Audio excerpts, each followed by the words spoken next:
trade deals that this country has are basic to its economic prosperity. The free trade deal signed by a historic conservative government with the United States is the basis of a lot of the prosperity we have today. Prime Minister Stephen Harper was up in the House today talking about free trade deals here in Ottawa as he met with the European Union.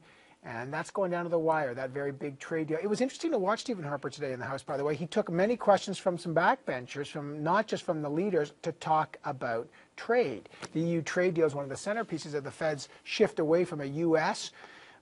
Market and a push towards other market. It's 4 years in the making, this CETA deal, the EU deal. It would be the biggest trade deal Canada has signed since NAFTA. What is Canada, though, willing to give up for more trade with the EU? There are some that say it will give up its supply management. In other words, relaxing or getting rid of the dairy tariffs. Some say that won't happen. Is Europe set to import more Canadian beef and pork? What's the exchange for that? Is Canada giving up too much in these negotiations? Will we drop visa requirements for citizens from countries like Hungary, Bulgaria, the Czech Republic to secure the deal? What's on the table? Hard to know, but let's try to get a picture from the Parliamentary Secretary to the Minister of International Trade. Gerald Keddy's here, so is the NDP trade critic Don Davies and the Liberal trade critic Wayne Easter. Good to have you, gents. Mr. Keddy, the trade deal is a big one. There are reports that the government is in the short strokes here and has agreed to lower tariffs on things like dairy products in exchange for greater access for Canadian beef products in the EU market. Can you confirm or deny those? Well, you have to understand, Evan, that the agreement is still under negotiation. Certainly no secret that Minister Fass, Minister of International Trade, has met with his European counterpart today. Minister Ritz has met with his European counterpart in agriculture. We're continuing to negotiate this in the best interest of Canada. It's way too soon to discuss what the finished agreement will look like, but this is an important agreement for Canada. We expect a $12 billion boost in bilateral trade between Canada and the European Union.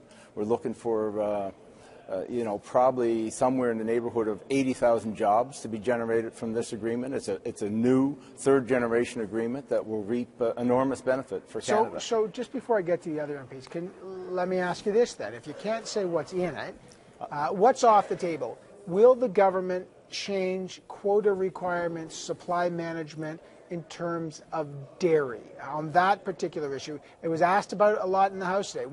Is that off the table or is that on the negotiating table?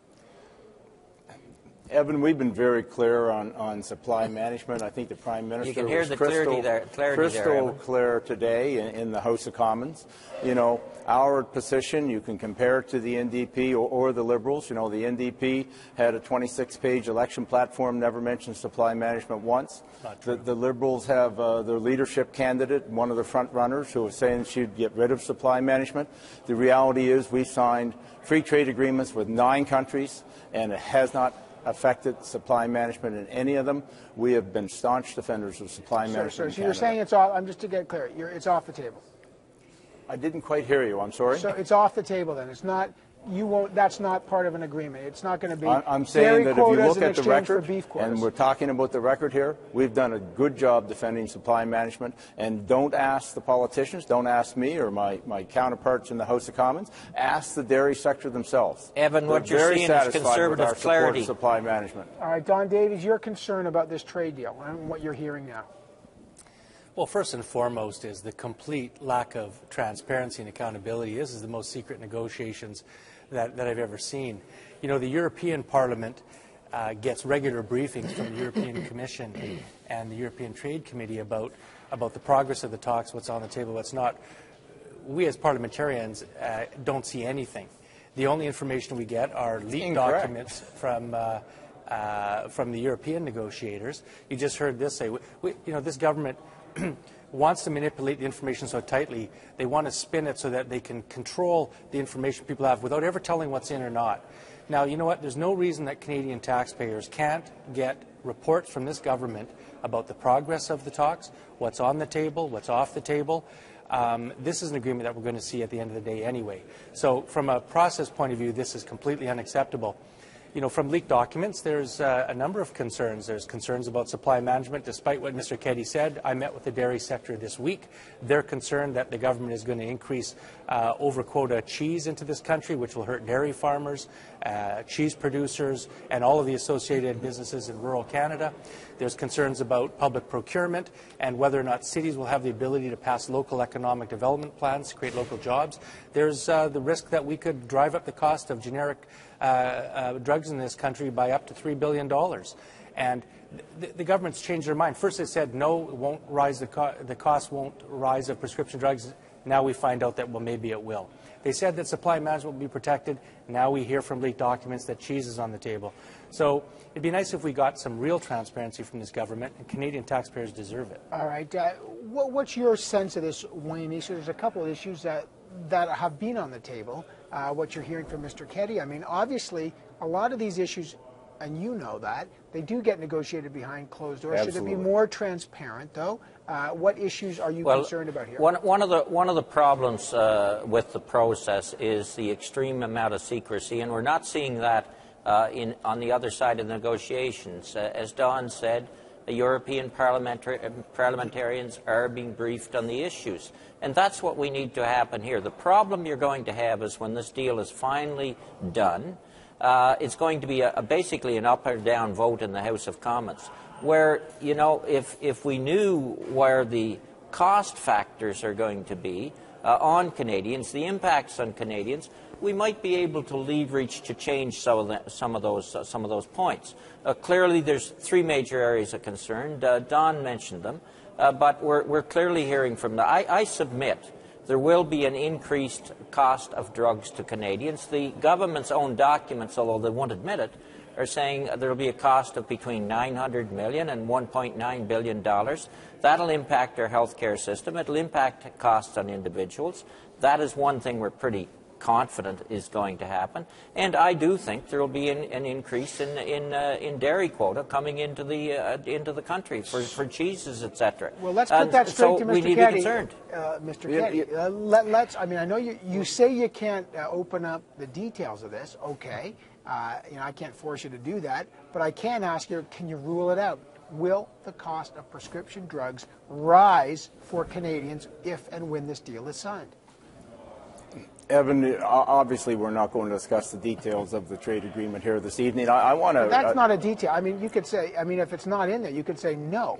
Because that's not a detail. That's just say, rest assured, I can say no, I can say yes, I can say maybe. But the reality is this is the picture. This is the picture you need to look at. This is a third-generation trade agreement. We're negotiating in many, many sectors. We've already announced very clearly that we've got access for Canadian fish to the European Union that will go in duty-free. That's a huge boost for the East Coast and the West Coast of Canada.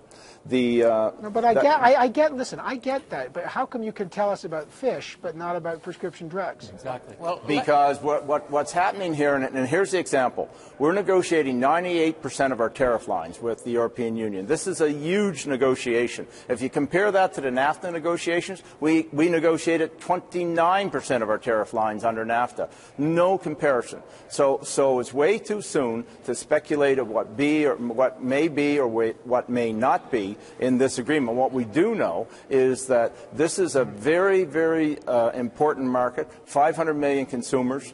It will put us between 500 million consumers in Europe, 333 million consumers in the United States, and another 140 or 50 million consumers in Mexico. Just let Mr. Keddy ask you this. It's been a long time coming. When will this deal be finalized? Because something's got to be holding it up. We thought it would be last year. When do you think there will be a final deal here so we can actually see the details? We have not put an end date on it. We have obviously very aggressive negotiations going on as we speak. But we've made our mind up some time ago, Evan, that we would not negotiate this based on the calendar. We will negotiate this deal on the best interests of Canadians. They told us it was going to be done several months ago, Evan, whether they put dates in the calendar or not. But the fact of the matter is, this, as Gerald said, is a huge deal. Yes, it is. So why are Canadians left in the dark? And that's the problem. Canadians are left in the dark by the extreme secrecy surrounding these discussions. And Evan, you hit the nail on the head in terms of the selective disclosure.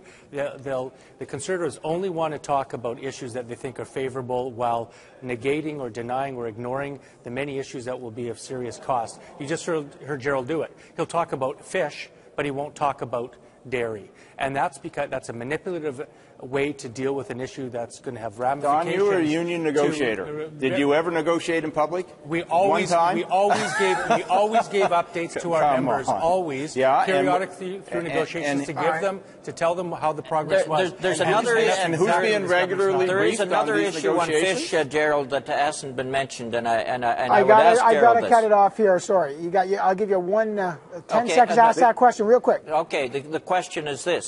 Will small craft harbours be seen as a subsidy under this deal to our fisheries industry? Why won't the minister come to committee? He hasn't come in 8 months. It's absolutely not. Gerald Keddy's got to give him. I'll give you a second. It's not seen as a subsidy now. So Wayne, you're blowing smoke. So you can tell us that. Well, I got to leave it there. Gerald Keddy, Don Davies, Wayne Easter.